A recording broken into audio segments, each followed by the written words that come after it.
Well, ladies and gentlemen, it has been admitted by CNN that Tim Walz, as I've said right here, is afraid to debate JD Vance. And apparently it's so bad with Walz, he had to warn the Harris campaign before they picked him to be the VP that he was a very bad debater and the nerves are only getting worse. And his wife, apparently there's rumors she wants him to back out.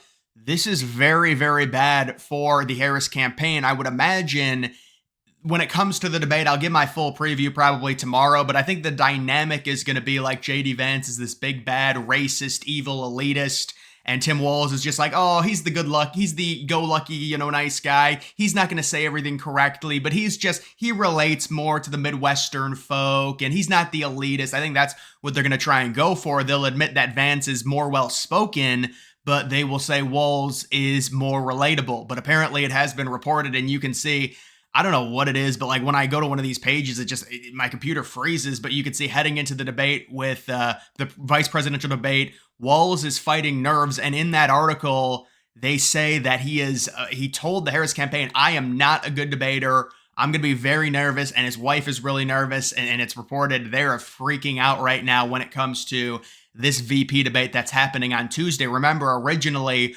Trump offered 3 debates to Kamala, and Vance offered 2 debates, or at least 2 debates to Walz. He declined the second debate. Of course, it is tradition they at least do 1 debate. And from what we know, the debate that is going to be happening on Tuesday night is going to be very similar to the traditional presidential debate. Now, this year we've had kind of a different presidential debate where the mics are muted, but apparently the mics are not going to be muted for this VP debate, meaning that Walz and Vance, they're going to be able to talk over each other. If someone is talking, someone else can cut them off, and you can get kind of into more verbal, spats that way. So it'll be very interesting and a lot more feisty we would expect. Obviously, it's probably not going to change anything in terms of the election, except maybe motivating bases and things like that. But I do think the dynamic and the liberal spin will be an admission that, yeah, Vance is a better talker, but Walz is more relatable, if you will, a way of saying, well, Walz lost, but at least he's more relatable. He's not the elitist. He's not the Ivy League, things like that.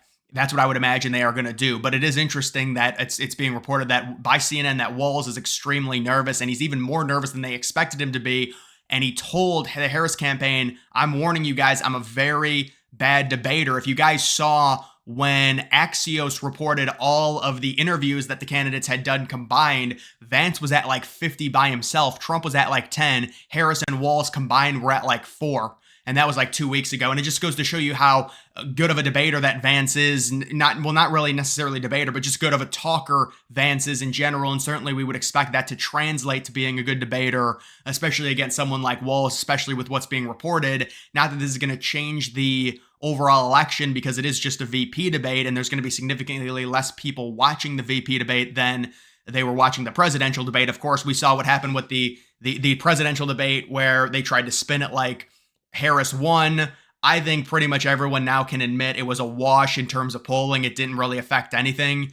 And I would imagine that's what's, this VP debate is going to be as well. Because at the end of the day, nobody's really watching this, at least none of the casual people. A lot of the independent people don't really care. And even if they did, this is not Trump. It's not Kamala. It's not the people you're actually voting for. It's just the VPs. So there's going to be less of an emphasis. There's going to be less of an importance on something like this. But it is interesting.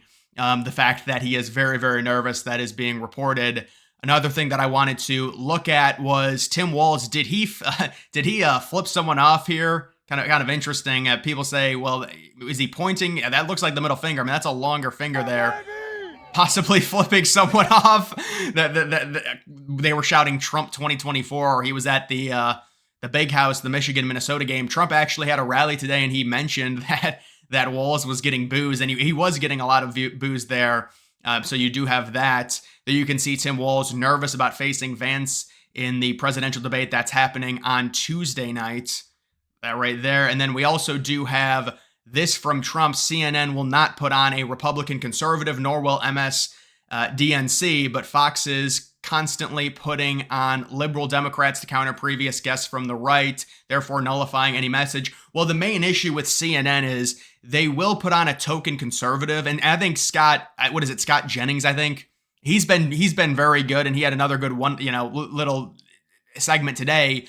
But the problem what CNN will do is they'll have these panels and it'll be three rabid, like liberal activists almost who are just ready to pounce, and they all are like, it's like they flock together. There'll be one like balanced conservative who's not crazy right wing, just normal conservative who will just get walked over by the three activists. And then there'll be like these two like moderate liberals to try and show that CNN is this, oh, they're not crazy left wing or anything like that. The problem is the panels, it's not like you will never see a CNN panel where there'll be 6 people and 3 of them will be conservative and 3 of them will be liberal. That just never happens. It's normally one token conservative and then like 2 crazy hardcore liberals and then 2 just moderate liberals. That's normally the dynamics, and that's how they do it.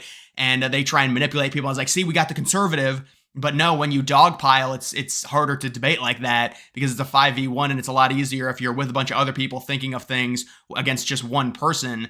And Trump talking about, well, Fox News possibly. I mean, Trump does, nitpick these things and stuff, but I think Fox News at this point, just based on how partisan everyone is, if Fox News says the wrong thing, there's going to be conservatives that are upset about it, and they're not going to like Fox News. I've seen a lot of people that like Newsmax now over Fox News.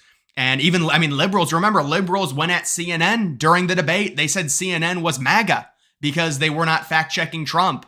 And so it's just how partisan we've gotten. If your network, like if Fox News is not conservative enough, people are going to say, oh, they're terrible. If CNN is not liberal enough, people are going to say CNN has gotten some serious hate this election cycle for being too conservative when in reality they're trying to show at least a little bit of non-bias, but that's kind of the problem. Even if you're with these big time networks, you have to play to a base. And if you don't, play to them properly, your ratings are going to go down, and it's a big issue. Look at David Muir, the moderator for ABC. His ratings apparently tanked after that debate. And what a debacle that was, where Lindsay Davis, the other moderator during that debate, admitted that the debate was biased against Trump. That is admitted.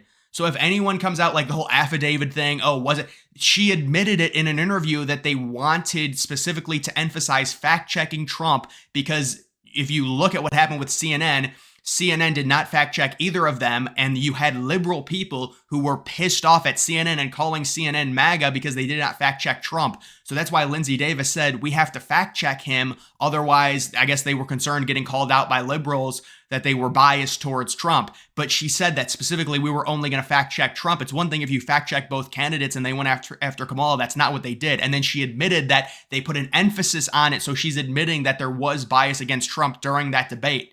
Now, whether you want to say Trump won, lost, whatever, it really doesn't matter anymore. The debate didn't do much in terms of the polls. We're seeing basically, I would say Trump's polling slightly. It's hard to say because the polls are all over the place. You'll get some really good Trump polls, not so good, a lot of polls in the middle. But there really hasn't been a change at all. If anything, Trump is performing slightly better in terms of the polls after the debate. But again, I don't think the debate really has a say in terms of, people were expecting like a Biden type knockout where one of the candidates gets crushed, and that was just never going to happen. And I predicted even before that. And obviously when it comes to the VP debate, it's going to matter even less. Although it is interesting the fact that Walz has all these nerves, and that he said to Kamala that even before getting picked, like he warned her and said, I am not a good debater. And I think they can kind of try and play this off and swing it like, well, he's not that, great of a debater. He's just a Midwestern guy. He was born in a small town.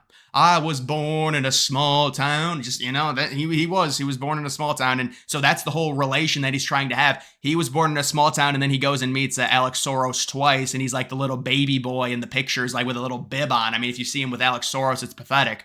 But either way, guys, that is the current situation. That's going to do it for this video. Make sure you follow me on X. Link to that's always in the description.